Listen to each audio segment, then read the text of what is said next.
랜선 교회에 오신 것을 환영합니다. 안녕하세요. 슬기로운 신앙생활, 매일 하나님과 친밀한 교제를 나누는 묵상, 메밀묵 한정민 목사입니다. 신앙생활을 하면서 우리를 괴롭히는 것 중에 하나가 같은 잘못을 반복한다는 것입니다. 우리 일상 중에서도 사실 우리는 같은 잘못을 반복하는 경우가 많습니다. 왜냐하면 이런 잘못들이 습관화되어 있기 때문이죠. 그래서 잘못을 계속해서 되풀이하고 반복하며 살아갑니다. 그러지 말아야지 하면서도 쉽게 고치지 못하죠. 신앙생활에서도 마찬가지인 것 같습니다. 이제는 이렇게 신앙생활하지 말아야지라고 생각하면서도 결국 다시 그렇게 신앙생활을 하고 있는 자신을 발견하고 실망하는 그런 일들이 우리에겐 종종 있습니다. 신앙생활 중에서 같은 잘못을 반복하지 않기 위해서는 날마다 하나님께 나아가서 하나님께 기도하고 하나님의 말씀을 묵상하는 길밖에 없습니다. 우리가 하루를 시작할 때 하나님의 말씀을 묵상하고 하루를 그 말씀대로 살려고 애쓴다면 우리는 잘못된 신앙생활의 습관에서 벗어나서 하나님께서 기뻐하시는 신앙생활의 습관을 가지게 될 것입니다. 여기 메밀묵 콘텐츠와 함께 하나님께서 기뻐하시는 선한 습관을 가지는 우리 모두가 되기를 주님의 이름으로 간절히 축원합니다. 우리는 지난 시간에 창세기 19장을 읽었습니다. 소돔과 고모라를 멸망시키시면서 그 가운데서도 롯을 구원하시는 하나님을 우리는 만날 수 있었습니다.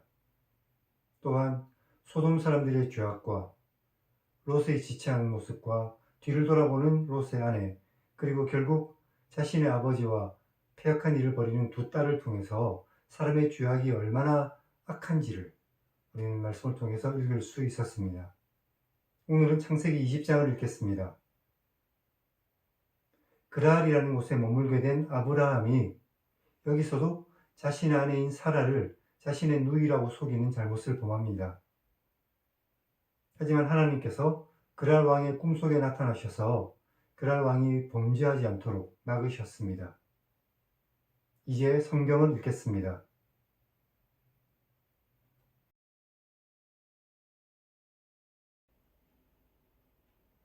아브라함이 거기서 네게브 땅으로 옮겨 가데스와 술 사이 그랄에서 살았습니다. 그런데 그의 아내 사라를 자기 누이라고 했기 때문에 그랄 왕 아비멜렉이 사람을 보내 사라를 데려갔습니다. 그 밤에 하나님께서 아비멜렉의 꿈에 나타나셔서 그에게 말씀하셨습니다.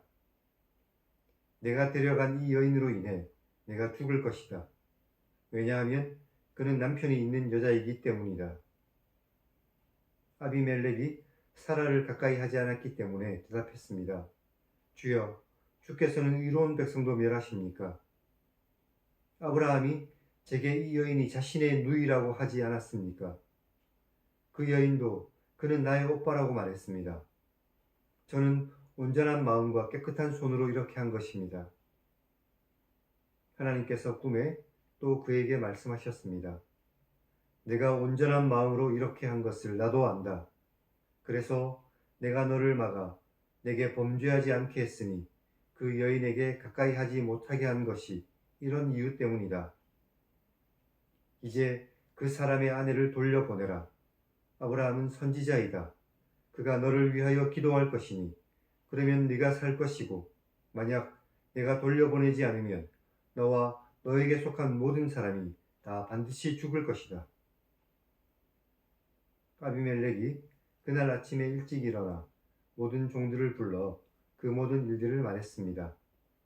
그러자 그 이야기를 들은 사람들이 매우 두려워하였습니다.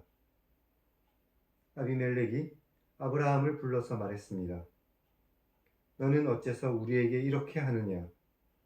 내가 무슨 죄를 너에게 범하였기에 내가 나와 내 나라가 큰 죄에 빠질 뻔하게 했느냐? 내가 합당하지 않은 일을 내게 행했다. 아비멜렉이 또 아브라함에게 말했습니다. 내가 무슨 뜻으로 이렇게 행동했느냐? 아브라함이 말했습니다. 이곳에서는 하나님을 두려워하지 않으니 내 아내 때문에 사람들이 나를 죽일 수도 있지 않을까 생각했기 때문입니다. 또 그녀는 정말로 나의 이복누이였지만 나의 아내가 되었습니다.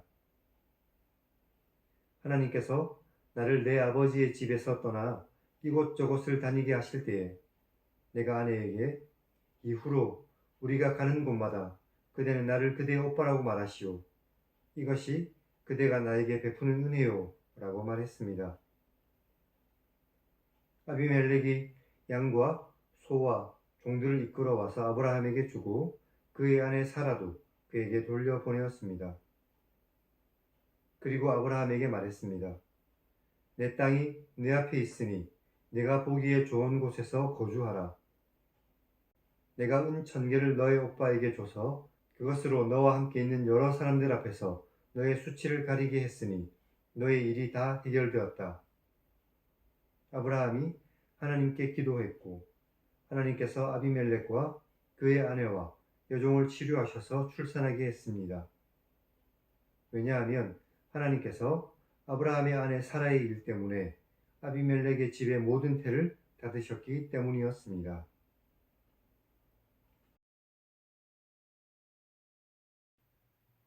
오늘은 여기까지 읽었습니다. 창세기 12장에서 이미 애굽에서 자신의 아내를 누이라고 속였다가 어려움을 겪었던 아브라함이 여기 그랄에서도 자신의 아내를 누이라고 속여 어려움을 겪습니다. 사라는 아브라함과 이삭이라는 아들을 낳을 것이라고 예언된 여인이었지만 아브라함은 그 아내를 그랄 왕이 데려가도록 그렇게 내버려 두었습니다. 아브라함은 자신의 생명을 지키기 위해 또다시 거짓말을 하고 있는 것이죠. 하나님께서는 이런 일 가운데에서도 하나님의 계획을 멈추지 않으셨고 그랄 왕이 범죄하지 않도록 막으셨습니다. 그랄 왕 아비멜렉의 집의 태를 모두 다 막으셨습니다. 비록 하나님의 백성들이 실수하지만 하나님께서는 하나님께서 하신 약속을 어기지 않으시고 끝까지 하나님의 사람들을 지켜주신다는 사실을 반드시 기억하시기 바랍니다. 하나님께서 우리에게 베풀어 주신 이 놀라운 은혜를 기억하면서 오히려 우리는 더 하나님을 위해서 하나님께서 기뻐하시는 그러한 삶을 살아야만 할 것입니다. 이제 하나님 1인칭 시점 성경 읽기를 시청하시기 바랍니다. 아브라함의 어리석음으로 인해서 발생한 위기 앞에서 하나님께서 즉각적으로 개입하시는 장면을 우리는 발견할 수 있습니다. 또 하나님의 백성을 향한 하나님의 은혜와 섭리는 결코 멈추지 않는다는 사실도 깨달을 수 있을 것입니다. 하나님께서는 지금도 우리와 함께 계시고 우리를 향한 은혜와 섭리 또한 멈추지 않고 있다는 그 놀라운 사실을 깨닫고 믿음 가운데서 늘 승리하며 살아가는 복된 여러분들이 다 되시기를 주님의 이름으로 축원합니다. 그럼 다음 시간에 뵙겠습니다.